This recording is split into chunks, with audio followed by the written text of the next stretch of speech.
नमस्कार साथियों, आप सभी का स्वागत है आपके अपने YouTube platform flight for future में। और मैं हूं आपके साथ Suresh Kumar Rao, second grade science teacher, जिसने आरपीएससी 2022 के अंदर 96वीं रैंक के साथ में सिलेक्शन लिया था। और यह सिलेक्शन, हालांकि आप जब बात को सुनेंगे तो ये कहेंगे कि सर सिलेक्शन हो जाने के बाद सब कुछ आसान सा लगता है। हाँ, पहले कुछ हेजिटेशंस रहती हैं, लेकिन आसान पहले भी लगने लगता है। थोड़ा सा कॉन्फिडेंस है वो अपने आप के ऊपर क्रिएट करना पड़ता है। अब देखिए, आज के इस सेशन के अंदर और अपन बहुत ही महत्वपूर्ण चर्चा करने वाले हैं। चाहे आप किसी भी एग्ज़ाम की तैयारी कर रहे हैं, चाहे वो टीचर्स से संबंधित है, हालांकि मैं यहाँ पे जो आगे के जो मेरी क्लासेज रहेंगी या पहले के जो वीडियोज़ रहे हैं वो टीचर्स एग्ज़ाम से संबंधित ज़्यादा रहे हैं। लेकिन आप किसी भी एग्ज़ाम की तैयारी कर रहे हैं, निश्चित तौर पर गवर्नमेंट जॉब के लिए तैयारी हैं वो लोग करते ही हैं। तो किसी भी एग्ज़ाम की तैयारी कर रहे हैं, आप आसानी से एक निश्चित स्ट्रेटजी लेकर के चलेंगे, निश्चित रणनीति लेकर के चलेंगे, तो निश्चित तौर पर कोई भी एग्ज़ाम है वो बहुत ही आसानी से क्रैक कर देंगे। कोई डाउट इसके अंदर नहीं है। अब कैसे कर देंगे? तो देखिए, किसी भी एग्ज़ाम को क्लियर करने के लिए और अपने आप की पहचान करना ज़रूरी है। सबसे पहले आप अपने आप को पहचानें कि क्या मैं इस एग्ज़ाम के लिए बना हूँ? क्या यह एग्ज़ाम मेरी रेंज की है? क्या मैं खुद इस एग्ज़ाम को दे देने के बाद, देखिए, लोग हैं वो जॉब में, गवर्नमेंट जॉब में जाना सभी चाहते हैं। गवर्नमेंट जॉब में जाने के लिए वो लालायित रहते हैं, प्रयास करते हैं, लेकिन वो कभी ये नहीं पूछते कि क्या मैं इस गवर्नमेंट जॉब के लिए बना हूँ? क्या मैं ये गवर्नमेंट जॉब हासिल करने के बाद संतुष्ट हो जाऊँगा? क्या मैं इस गवर्नमेंट जॉब को हासिल करने के लायक हूँ भी या नहीं? खुद की पहचान नहीं करते हैं। जबकि मेरा यही कहना है कि खुद ही को कर बुलंद इतना, खुद ही को कर बुलंद इतना कि खुदा भी पूछे रजा क्या है, खुदा भी पूछे रजा क्या है। यानी कि सारी सिचुएशंस हैं वो, यानी सारी कायनात है वो आपको वो चीज़ हासिल करवाने में लग जाए, जुट जाएं। सिचुएशंस हैं वो अपने आप आपके अकॉर्डिंग होने लगे। देखिए, शुरुआत में सिचुएशन है वो अनुकूल किसी के नहीं होती हैं। शुरुआत में स्ट्रगल है वो अकेले को करना पड़ता है, लेकिन धीरे धीरे वो चीज़ें अनुकूल होने लगती हैं। तो अपने आप को क्या करना होगा? खुद की पहचान करनी पड़ेगी कि मैं क्या हूँ, मैं क्या बन सकता हूँ, मैं क्या तैयारी कर सकता हूँ। इस चीज़ का ये जो खुद से प्रश्न करें कि क्या मैं ये चीज़ जिसके लिए मैं लालायित हूँ, क्या ये चीज़ मेरे लिए वास्तव में है तो सही क्या? क्या मैं इसके काबिल हूँ तो सही क्या? ये पहचान करें और खुद को कभी भी कमज़ोर नहीं आके। कोई भी एग्ज़ाम है हंसते हंसते क्लियर हो जाएगी। देखिए, आगे अपन बात करते हैं कौन कौन सी चीज़ें आज बड़ी विस्तृत और चर्चा होने वाली है हर पहलू के ऊपर। खुद के ऊपर यकीन यकीन करें। जैसा मैंने कहा कि किसी भी एग्ज़ाम के लिए आपने माइंड सेट कर लिया कि हाँ, मुझे ये चीज़ तैयारी करनी है, मुझे फोर्स में जाना है, मुझे टीचर्स वाली एग्ज़ाम में जाना है, मुझे कोई एसएससी सीजीएल के अंदर जाना है, मुझे कोई और अदर इंजीनियरिंग के एग्ज़ाम के अंदर जाना है, कोई भी एग्ज़ाम है। तो उस एग्ज़ाम के लिए जब आपने अपने आप को और मेंटली प्रिपेयर कर लिया है, तो उसके बाद में खुद पर पूरा यकीन करें, yes I can do it, मैं ये कर सकता हूँ। खुद पर यकीन करें। जब तक खुद पर भरोसा नहीं होगा, लोग हैं वो बार बार आपको भटकाएंगे, राय देंगे। राय यहाँ पर अपने बहुत पॉकेट में मिलती हैं कि कोई कहेगा कि ये टीचर्स की तैयारी कर ले, कोई कहेगा इंजीनियरिंग के अंदर अगर आप इंजीनियरिंग किए हुए हैं तो कहेंगे कि इसमें चला जा, या जो अगर आप सीनियर क्लास के अंदर हैं तो कहेंगे कि आपको इस फील्ड में जाना चाहिए। लेकिन अगर टीचर्स की तैयारी कर रहे हैं आप तो कोई कहेगा थर्ड ग्रेड की वैकेंसीज आ रही हैं, इसकी तैयारी कर ले, कोई कहेगा सेकंड ग्रेड की आ रही हैं, इसकी तैयारी कर ले, कोई कहेगा सेकंड ग्रेड थर्ड ग्रेड में क्या करेगा, फर्स्ट ग्रेड की वैकेंसीज आ रही हैं, उसकी तैयारी कर ले, अभी तो तेरी उम्र ही क्या है। ये करते करते उम्र भी निकल जाएगी और वो जो रास्ते हैं, ऑप्शन हैं, वो भी निकल जाएंगे। किसी के कहने से कोई फ़र्क नहीं पड़ना चाहिए। हाँ, यदि कोई आपका वेल विशर है और आपको अच्छी राय दे रहा है, आप जो चाह रहे हैं, जिस सफलता की ओर आप बढ़ना चाह रहे हैं, उसमें अगर वो आपको पॉजिटिव एनर्जी दे रहा है तो आप उसकी बातें हैं वो ज़रूर सुने, उनके ऊपर गौर भी करें। लेकिन यदि आपको कोई अपने रास्ते से भटकाने की कोशिश कर रहा है या वो आपको डीमोटिवेट कर रहा है, तो आप उसकी बात को सुन कर के और केवल उस बात को एक तरफ रख दें, उसके ऊपर उससे डीमोटिवेट बिल्कुल नहीं हो। ऐसे लोग आपको अपने समाज में, आसपास, परिवार में बहुत जगह मिलेंगे।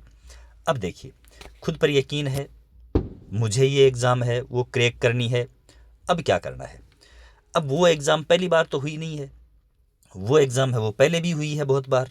ऐसा नहीं है कि आप ही वह एग्ज़ाम फर्स्ट टाइम दे रहे हैं।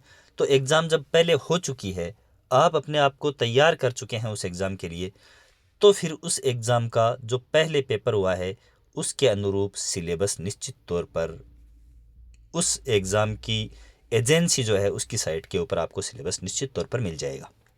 अब जब वो सिलेबस आपके पास में जब अवेलेबल है, तो फिर उसका प्रिंट निकलवा लें, उस सिलेबस का प्रिंट निकलवा लें और उसको अपनी स्टडी टेबल के ऊपर रख लें, प्रिंटेड सिलेबस रख लें। केवल ऐसे नहीं बार बार फ़ोन खोल करके सिलेबस देख रहे हैं, हाँ ये टॉपिक तो मेरी रेंज का है, ये नहीं है, मुझे तो ये नहीं आता, मुझे तो ये आता है, ये तो आराम से हो जाएगा, ये नहीं हो पाएगा।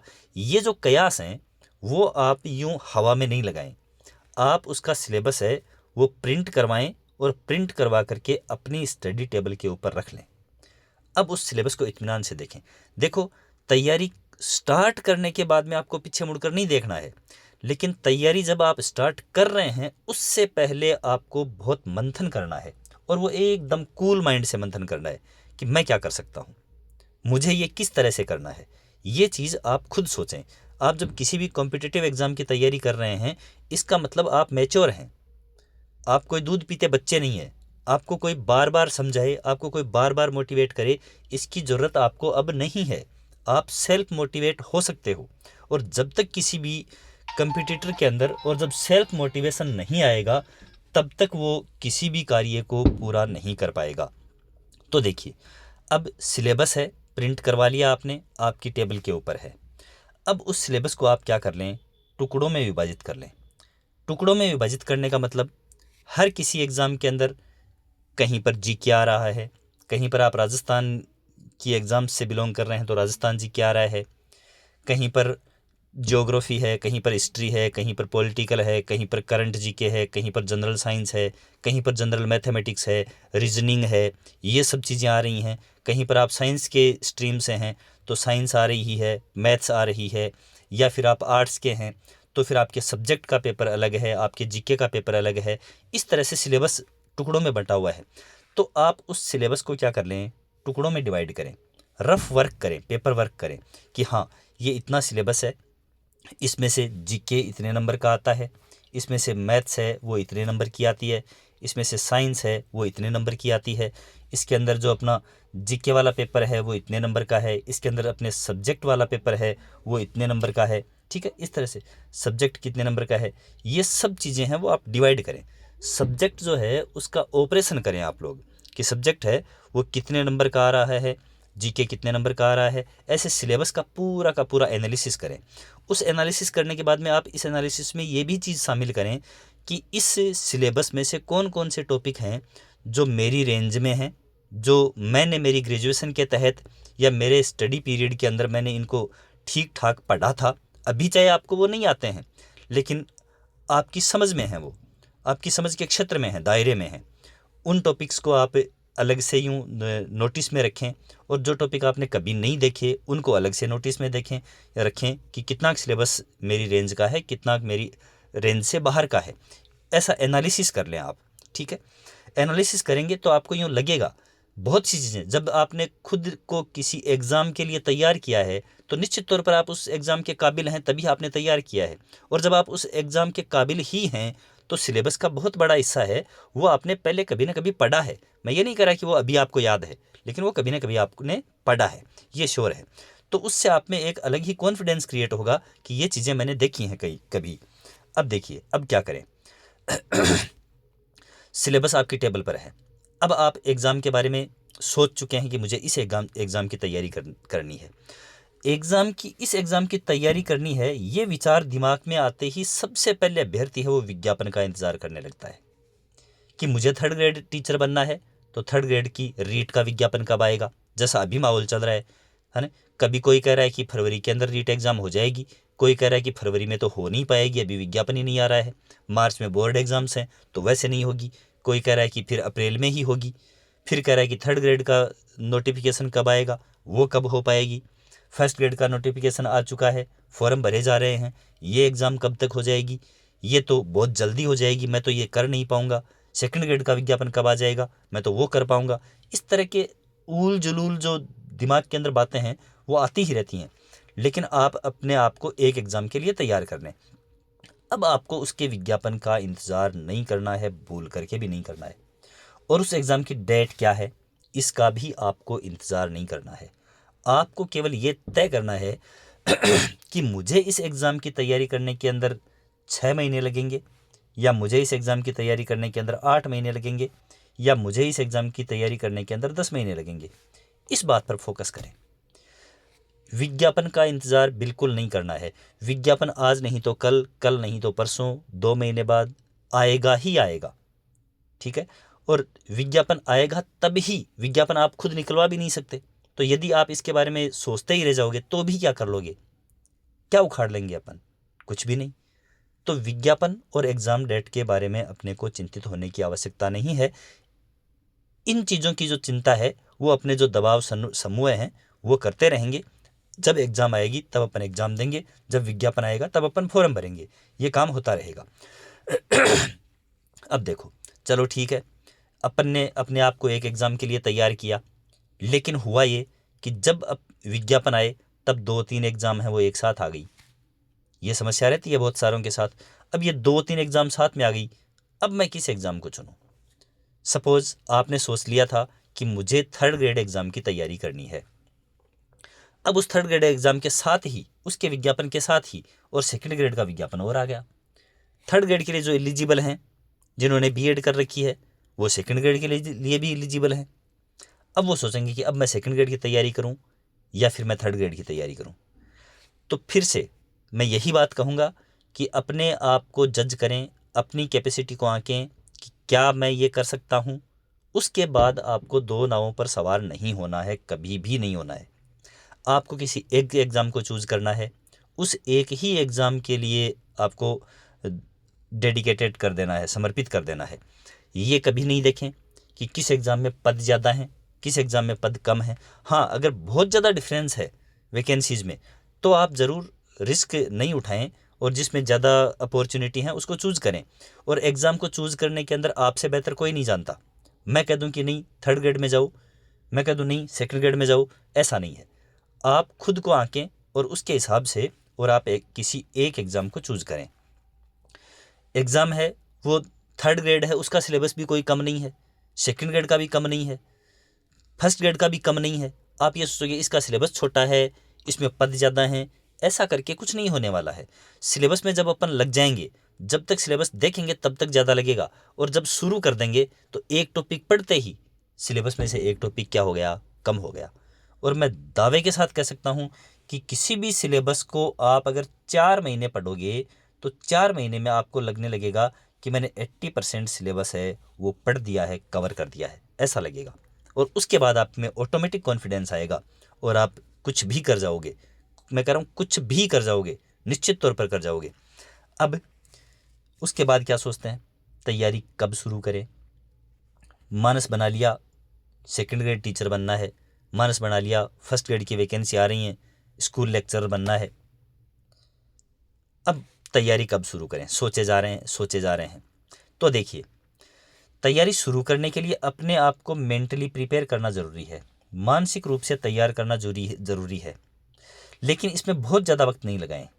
आप सोचें, 2 दिन सोचें, 4 दिन सोचें कि क्या मेरे लिए अनुकूल टाइम कब है। हो सकता है आपके घर परिवार के अंदर 5 दिन 10 दिन का कोई काम है और आप उससे इरिटेट हो रहे हैं कि मैं आज ही एग्ज़ाम तैयारी शुरू नहीं कर पा रहा हूँ, मेरा तो वक्त ज़ाया हो रहा है। नहीं, वक्त ज़ाया कभी नहीं होगा। यदि आप तैयारी करेंगे तब तो आपके पास में टाइम है वो और भी बहुत है, और तैयारी नहीं करेंगे तो फिर इन 5-7 दिन से भी कुछ नहीं हो जाने वाला। तो पहली बात तो अपने आप को मानसिक रूप से तैयार कर लें कि मैं कब से लेकर के और ये काम है वो बहुत ईजीली कर सकता हूँ, ठीक है। इसके बाद में जब मानसिक रूप से तैयार हो गए, अब पीछे मुड़कर नहीं देखना, अब बिल्कुल भी पीछे मुड़कर नहीं देखना। और इसमें बहुत ज़्यादा वक्त नहीं लगाएं। ये 2 दिन, 4 दिन, 5 दिन, 10 दिन, ये जो लग रहा है, बस इतने दिन के अंदर जितने भी काम हैं उनको निपटा लें। अब कहेंगे कि सर काम तो कभी नहीं निपटने वाले। बिल्कुल सही है, ये भी बात नहीं निपटने वाले। कई कहेंगे कि नहीं सर, घर की सिचुएशंस हैं वो तो अच्छी हैं तो हैं, नहीं है तो नहीं सुधरने वाली। तो अगर आप अपने एनवायरनमेंट को नहीं बदल सकते तो फिर खुद को बदल लें। यदि आप अपने एनवायरनमेंट को या अपने आसपास के माहौल को, अपनी सिचुएशंस को अपने अनुकूल कर सकते हैं 2 दिन 4 दिन में, ऐसा आपको लगता है, तब तो उन 2 दिन 4 दिन का वेट करें आप। क्यों? क्योंकि वो एक झंझट खत्म हो जाने के बाद आप एकदम से प्रिपेयर होकर के और तैयारी कर पाएंगे। लेकिन आपको लगता है कि नहीं, ये झंझट खत्म नहीं होने वाले, तो फिर उन सिचुएशन को आप नहीं बदल सकते, खुद को बदल लें।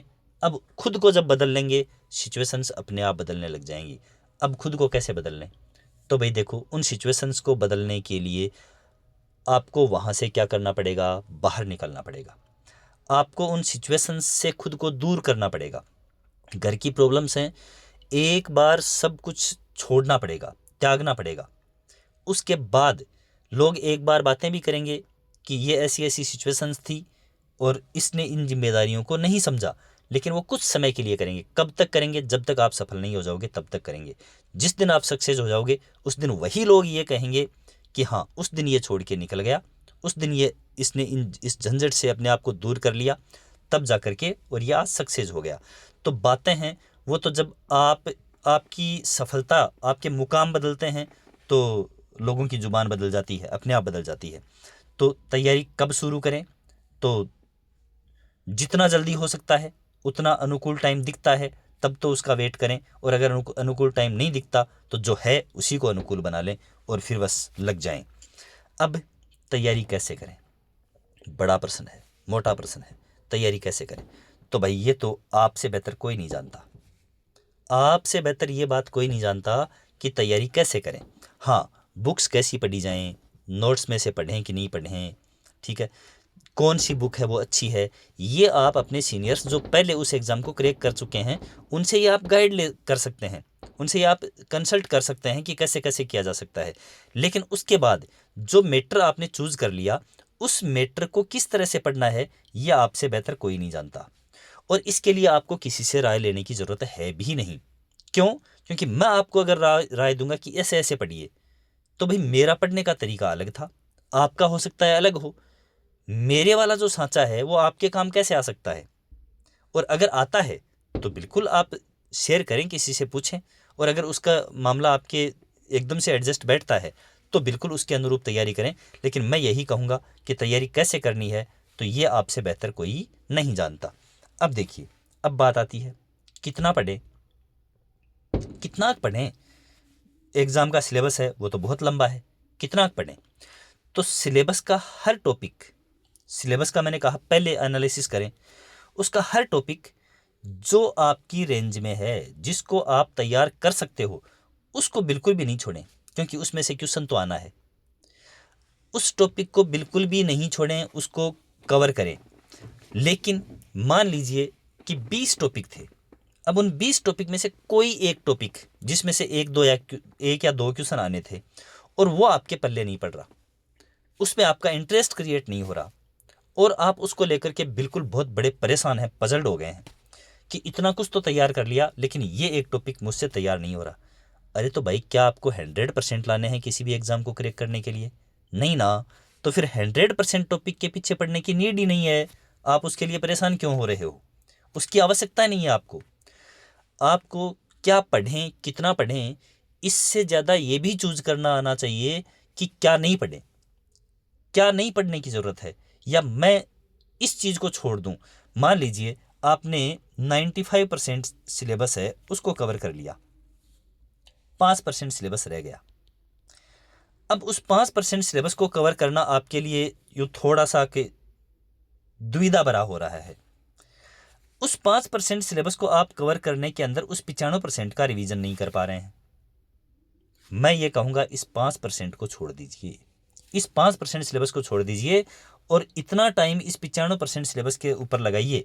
आप में खुद में इस 95% सिलेबस का एनालिसिस करने की इतनी कैपेसिटी डेवलप हो जाएगी कि आप इसमें से 5% में से जितने क्वेश्चन आने वाले थे उतने क्वेश्चन इस 95% में से भी ज़्यादा सही करके आ जाओगे।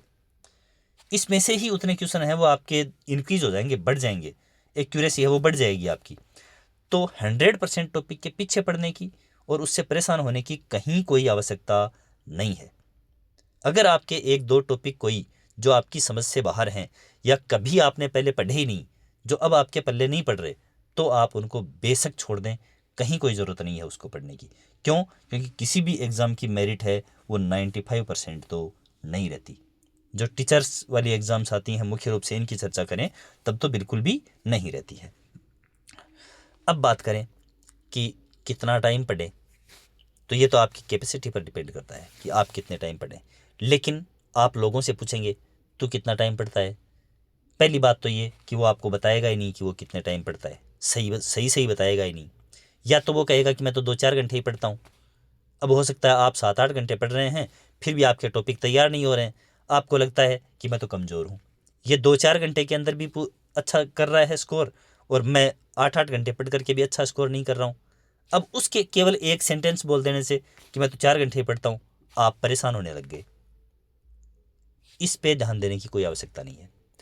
या फिर आप 8 घंटे पढ़ते हैं, अगला आपको बोल के चला गया मैं तो 12 घंटे पढ़ता हूँ। अब आप टेंशन में आ गए, यार ये तो 12 घंटे पढ़ता है तब इसके अच्छे नंबर आ रहे हैं, मैं तो 8 घंटे ही पढ़ता हूँ इसलिए मेरे नंबर नहीं आ रहे। अब आप इसको लेकर के परेशान हो रहे हो। इसको भी लेकर परेशान होने की आवश्यकता नहीं है। तो फिर कितना टाइम दें? तो देखिए, जो भी किसी भी कंपटीशन एग्जाम की तैयारी कर रहे हैं वो 3 तरह के कैंडिडेट हैं। 3 तरह के कैंडिडेट कौन से हैं? मोस्ट ऑफ तो वही हैं जो जॉब में नहीं हैं और केवल तैयारी कर रहे हैं, वो हैं। इस बात पे भी मैं आऊँगा, लेकिन पहली बात मैं ये करता हूँ कि कोई जैसे मान लो 3rd ग्रेड टीचर लगा हुआ है, 2nd ग्रेड की तैयारी कर रहा है या 1st ग्रेड की तैयारी कर रहा है या कोई अदर तैयारी कर रहा है जो अपने से ऊपर की ग्रेड की तैयारी है उनकी कर रहा है, तो वो गवर्नमेंट जॉब में पहले से है या फिर वो कोई प्राइवेट जॉब कर रहा है। टीचर्स वाली एग्ज़ाम्स की मैं बात करूँ तो निश्चित तौर पर वो प्राइवेट स्कूल्स के अंदर पढ़ा रहे होते हैं, इनकी बात करेंगे तो उनका जो टाइम है वो 8 घंटे तो वहीं पे चला जाता है। 8 घंटे के जॉब में है वो। अब दिन में कितने घंटे हैं? 24। कितने बच गए? 16 घंटे बच गए। वो 6 घंटे ही मैक्सिमम दे पाएंगे पढ़ने में। 6 घंटे वो दे सकते हैं, थोड़ा स्ट्रगल करना पड़ेगा, 6 घंटे दे सकते हैं। 10 घंटे बचते हैं, 10 घंटे के अंदर 8 घंटे की आराम से 7-8 घंटे की नींद पूरी करो, 2-3 घंटे के अंदर अपने और काम हैं वो कंप्लीट करो, जो भी डेली रूटीन के काम हैं उनको पूरा करो, आराम से हो जाएगा। 6 घंटे आराम से दे सकते हैं वो। और जब वो किसी जॉब के अंदर, अब जिस फील्ड के वो खुद हैं और उसी फील्ड की वो जॉब ट्राई कर रहे हैं, तो निश्चित तौर पर वो अब जैसे 3rd ग्रेड का कोई टीचर है और वो 2nd ग्रेड 1st ग्रेड की तैयारी कर रहा है, तो निश्चित तौर पर उसने 3rd ग्रेड की तैयारी करी तो पहले भी उसने उस सिलेबस को कहीं ना कहीं टच किया है, 50% 40% टच किया है, तो वो 6 घंटे दे करके भी आराम से उस सिलेबस को क्रैक कर देगा। यदि रेगुलर ये 6 घंटे दिए जाएं तो ये भी कम नहीं है, आराम से दिए जा सकते हैं। अब रही बात, ये कुछ ऐसे हो सकते हैं जिन्होंने एग्ज़ाम के लिए और जो अपना फुल जॉब था उस जॉब को तो छोड़ रखा है, प्राइवेट जॉब में थे, अब उन्होंने क्या कर लिया, अब उनको पैसा भी चाहिए, गुजारा करने के लिए भी पैसा चाहिए, वो रूम लेकर के रह रहे हैं, कहीं तैयारी कर रहे हैं, उनको खर्चा भी खुद को उठाना है, घर वालों के ऊपर डिपेंड नहीं रह सकते वो। तो उन्होंने क्या कर रखा है कि कुछ पार्ट टाइम जॉब ज्वाइन कर रखा है, 4 घंटे 5 घंटे का, तो वो 9 से 10 घंटे आराम से दे पाएंगे। और ये 9 से 10 घंटे हैं वो तो किसी भी एग्ज़ाम को क्रैक करने के लिए अगर रेगुलर ऐसा किया जाए तो मोर देन सफिशिएंट है। इससे ज़्यादा पढ़ने की ज़रूरत तो 4 घंटे जॉब कर रहा है उसको है ही नहीं, आराम से तैयारी कर सकता है वो, 9 से 10 घंटे में किसी भी एग्ज़ाम को तैयार कर सकता है, लेकिन रेगुलर होना चाहिए। अब जो किसी भी जॉब में नहीं है, किसी भी जॉब में नहीं है मतलब वो जॉब में बिना रहे हुए ही तैयारी कर रहे हैं, उनके केवल यही काम है और कोई काम नहीं है, और कोई काम नहीं है, तो वो 12 घंटे पढ़े। अब हो सकता है इसके अंदर थोड़ा बहुत एक आध घंटे का वेरिएशन आ जाए, कोई 13 घंटे पढ़ सकता है, कोई 11 घंटे पढ़ सकता है, ये कोई हार्ड एंड फास्ट रूल नहीं है। 12 घंटे हैं वो काफ़ी हैं। अब कई कहेंगे कि मैं तो 14 घंटे पढ़ता हूँ, मैं तो 15 घंटे पढ़ता हूँ, मैं तो 18-18 घंटे स्टडी करता हूँ, और ज़्यादा पढ़ें तो अरे भाई हद है यार, कितना पढ़ोगे आप, कितना पढ़ोगे? पढ़ने की कोई ना कोई हद तो है। अपने आप को संतुष्ट करें, अपने आप को यूँ रिलैक्स महसूस करें। ये दिमाग है, इसको हैंग नहीं करें, है ना। बहुत ज़्यादा पढ़ने की कहीं ज़्यादा ज़रूरत नहीं है। आप क्या करें, 12 घंटे पढ़ लिए। अब 12 घंटे पढ़ने के बाद में आप केवल और केवल जो कुछ 12 घंटे में पढ़ा उसके ऊपर मनन करें, है ना, आत्मचिंतन करें। चिंतन जरूरी है। आप और ज़्यादा पढ़ूं क्या, और ज़्यादा पढ़ के मैं कुछ कर सकता हूं, तो ये जो चिंता है ना, इस चिंता को त्याग दें। चिंता है वो जिंदा मनुष्य के लिए चिता के समान है। क्या करें, चिंतन करें, मनन करें, चिंतन करें कि मैंने जो कुछ पढ़ा ये तो स्टडी का एक मुख्य हिस्सा बना लें कि 1 घंटे पढ़ा है, आधा घंटे पढ़ा है, उसके बाद में 2 मिनट 5 मिनट का ब्रेक लें और उस ब्रेक के अंदर सोचें कि मैंने जो जो पढ़ा वो क्या क्या था, उसका रोड मैप आपके दिमाग में अब बन रहा है कि नहीं बन रहा, वो रिकॉल हो रहा है कि नहीं हो रहा है, इसके ऊपर जोर दें। इससे ज़्यादा पढ़ने की कहीं ज़्यादा आवश्यकता नहीं है। आराम से किसी भी एग्ज़ाम को क्रैक कर सकते हो। अब ये टाइम कैसे डिवाइड करना है, तो ये टाइम आप किसी भी एग्ज़ाम के अंदर, जीके का पेपर है, कितने पेपर हो रहे हैं आपके, जीके का हो रहा है कि सब्जेक्ट का मेन पेपर हो रहा है, किस मैटर को कितना ज़्यादा पढ़ना है, एक ही एक चीज़ के पीछे भी नहीं पड़े रहे हैं पूरे 12 घंटे में, क्योंकि वो आपको बोर कर देगी, है ना। तो आप 3-3 घंटे के यूँ टुकड़े बना लें, डिवाइड कर लें कि भाई 3 घंटे मुझे इसमें ज्योग्राफी का मैटर पढ़ना है, 3 घंटे मुझे साइंस का मैटर पढ़ना है, 3 घंटे मुझे मैथ्स का मैटर पढ़ना है, ठीक है। मुझे 15-20 मिनट का कोई वीडियो करंट का देख लेना है। हालांकि करंट है वो तो एग्ज़ाम के पास पढ़ना चाहिए। मैं तो ये कहूँगा कि एग्ज़ाम के पास में आपको करंट है वो पढ़ लेना चाहिए महीने भर के लिए आराम से वो। और हालांकि 12 महीने का जो करंट जीके है वो किसी भी एग्ज़ाम के अंदर अमूमन पूछा जाता है, तो उसको महीने भर के अंदर पढ़ लें। और अगर इसको 15-20 मिनट पढ़ करके आप रेगुलर भी साथ साथ रखना चाहें तो भी कोई दिक्कत नहीं है, यह आपके ऊपर डिपेंड करेगा। अब देखो, अब सारी बातें हो गई कि हाँ ऐसे ऐसे करें। अब इतना कुछ बता देने के बाद कहेंगे कि सर इस अमुक एग्ज़ाम के बारे में बताओ। मुझे तो 3rd ग्रेड एग्ज़ाम की तैयारी करनी है, मुझे तो 2nd ग्रेड की तैयारी करनी है, मुझे तो 1st ग्रेड की तैयारी करनी है, मुझे तो एलडीसी की करनी है, मुझे तो पशु परिसर की करनी है, मुझे तो और कोई एग्ज़ाम की तैयारी करनी है, उसके बारे में बताओ। तो देखिए, सभी एग्ज़ाम्स के बारे में बताने के लिए भी लोग आपको मिल जाएंगे, लेकिन जो भी बताने वाले मिलेंगे उनमें कोई भी आपसे अच्छा नहीं होगा।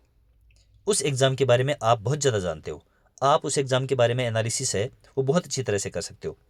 मैं आपको केवल इतना कह सकता हूँ कि जो टीचर्स से रिलेटेड एग्ज़ाम्स हैं, 3rd grade 2nd grade 1st grade teachers की हैं, या फिर कहें कि रीट एग्ज़ाम्स हैं, तो उसके से संबंधित जब भी कोई मोटिवेशन का वीडियो होगा या स्ट्रेटजी का वीडियो होगा तो ज़रूर आपको यहाँ पर मिलेगा, बहुत जल्दी ही मिलेगा।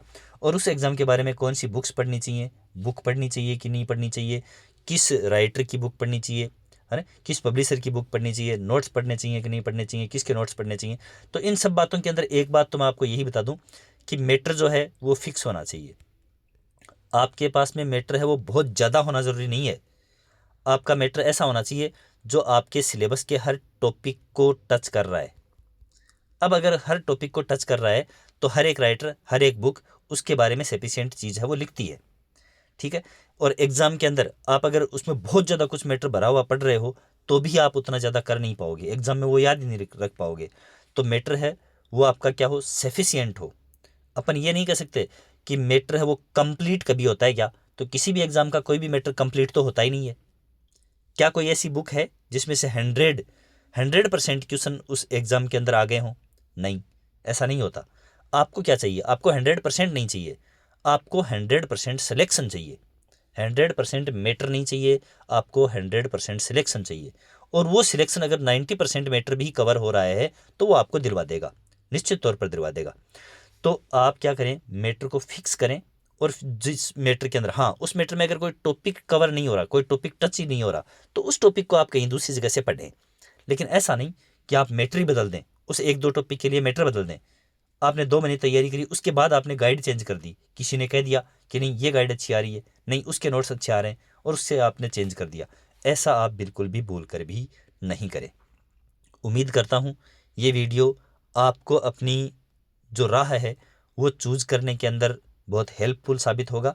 और आने वाले वीडियोज़ के अंदर जो टीचर्स से संबंधित जो भी भर्तियां हैं उनके बारे में चर्चा करूंगा आपके साथ में। और बिल्कुल जितना मुझसे हो सकेगा उतने अपने अनुभव, हालांकि मैं अपने आप को कोई ये नहीं कि मैं किसी को गाइड कर सकूं, मैं केवल गाइड नहीं कर सकता, लेकिन मैं केवल मेरे अनुभव हैं वो साझा कर सकता हूँ कि इस तरह से और तैयारी है वो करी जा सकती है, और इस तरह से आराम से मोटिवेट रहते हुए और आराम से किसी भी तैयारी को है वो किया जा सकता है, और किसी भी एग्ज़ाम है उसको क्रैक किया जा सकता है। ठीक है, तो इन्हीं उम्मीदों के साथ में, और सिर्फ इतना ही कहूँगा कि खुद ही को कर बुलंद इतना कि खुदा भी पूछे रजा क्या है, खुदा भी पूछे रजा क्या है ना। हौसले जो हैं वो इस तरह के होने चाहिए, है ना। हौसलों के से ही उड़ान होती है, हौसलों से इंसान है वो हर जंग को जीत सकता है। ठीक है, तो उम्मीद करता हूँ कि ये वीडियो आपके लिए हेल्पफुल होगा, और चैनल को लाइक करें, शेयर करें, सब्सक्राइब करें, और अपनी तैयारी को धार दें, और भविष्य के अंदर आप भी अपनी जो मंजिल है उसके ऊपर